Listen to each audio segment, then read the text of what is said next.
Grant me the serenity to accept the things I cannot change, the courage to change the things I can, and the wisdom to know the difference. Hello, beautiful people. The Serenity prayer was the kind of day I had. And even though I'm trying to not apologize for my words on this show, I will apologize to the people involved that I'm going to talk about right now. But unfortunately, it was just that kind of day. And it's all relative to addiction and recovery. So I'm going to tell you all about it. So my brother is sick. He's sick. That's the best way to describe it. And he's not in recovery. And I believe, there's legit mental things. And he has been abstinent from opioids for a long time. Well, a few years or whatever. I don't even know because I don't know the truth, which is part of the problem. And what I was thinking about, so I just went for a bike ride to kind of decompress the day, by the way. I thought the Serenity prayer would help too. So when we're addicts and we want something and we're in the throes of the addiction, we are manipulative and we try to operate under people's guilt and fear. And our behavior is just horrible when it comes to other people. That's what we do. And I'm going to draw the lines. And if you're not of the school of a thought that addiction is a disease, that's fine too. I'm going to draw the correlation. So if someone had a cold, they would cough, they would sneeze, they would have a runny nose. Those would be the symptoms.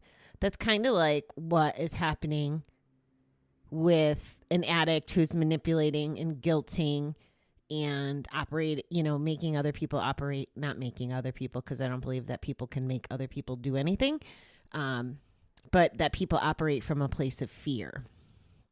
So those are the same kind of symptoms that things are not well. And here's the perspective I have on what happened today. My brother, I can tell when he's good and I can tell when he's bad. When he's good, he sends, little emojis and hi and good morning and blah, blah, blah, and he's social and he's communicative a lot.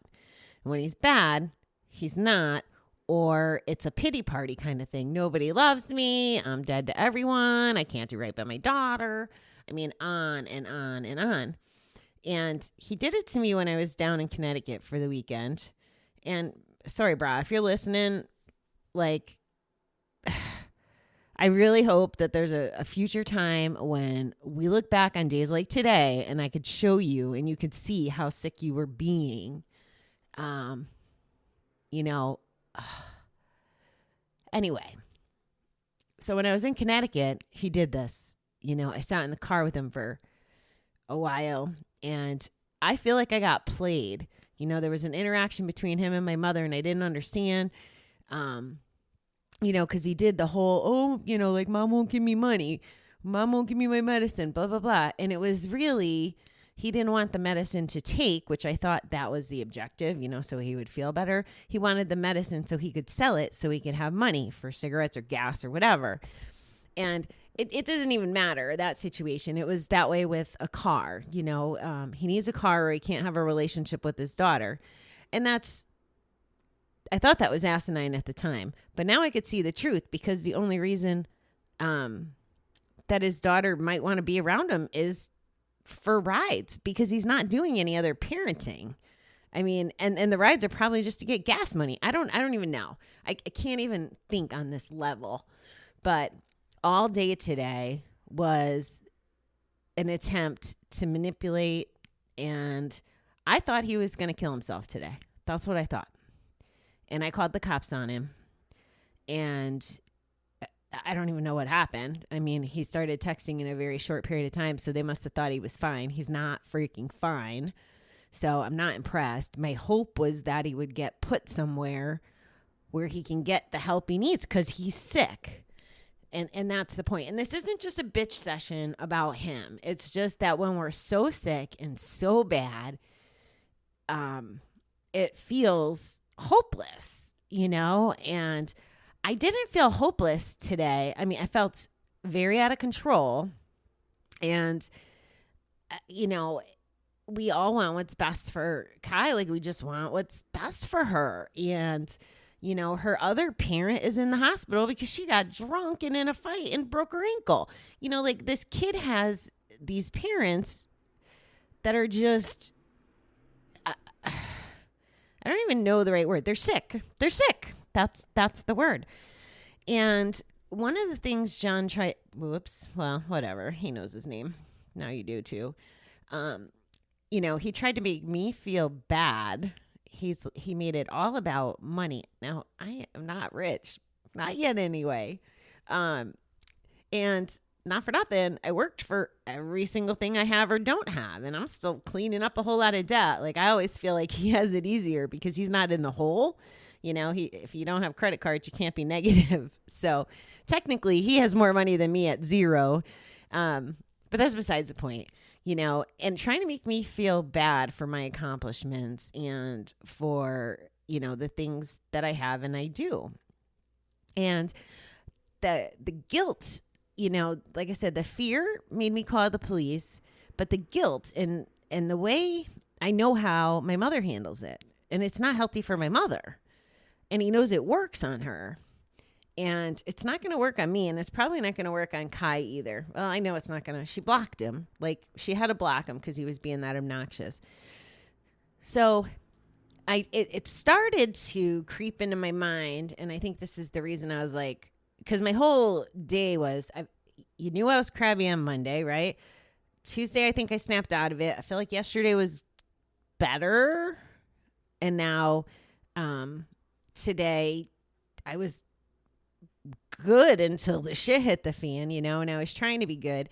And it's funny because even though I was pretty calm during the whole situation, what I noticed is by the end of the day, my emails were getting nastier and nastier, and I was taking it out on the wrong people. And I'm glad I didn't hit send on a few of them because I was coming across as really an asshole, and it wasn't necessarily the person on the other end of the emails, although I'm still not happy about some of it.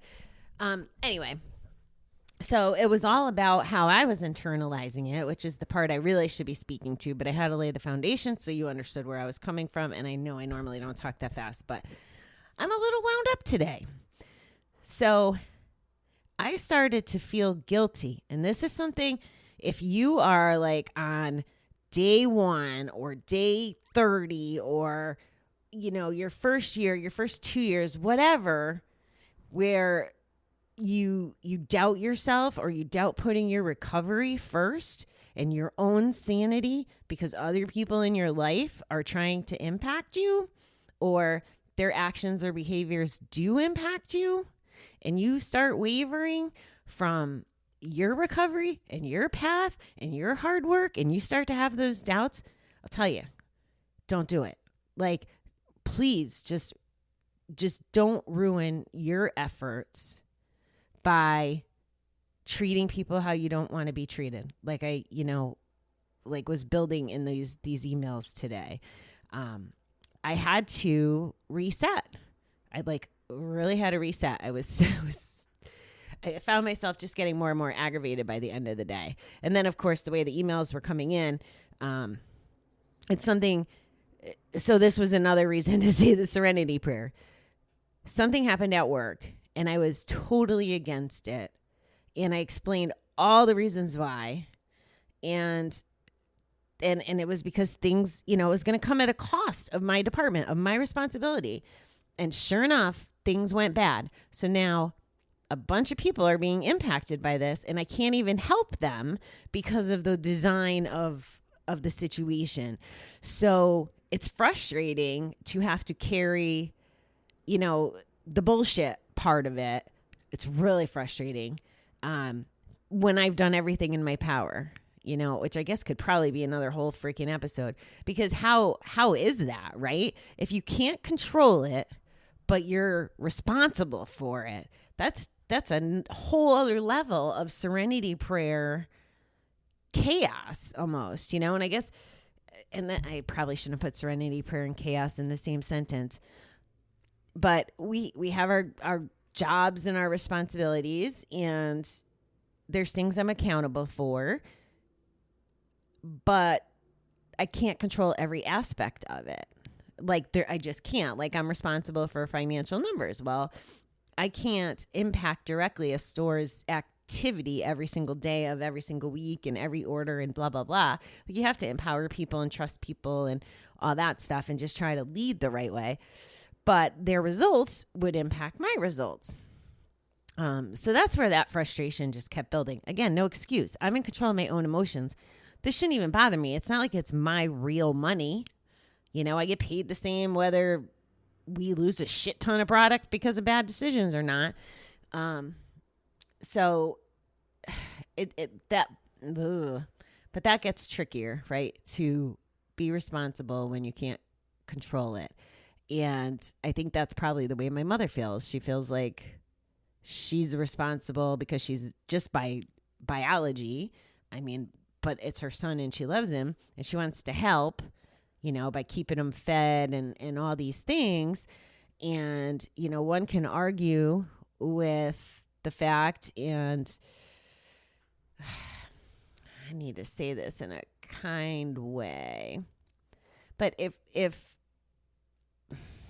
I'm so,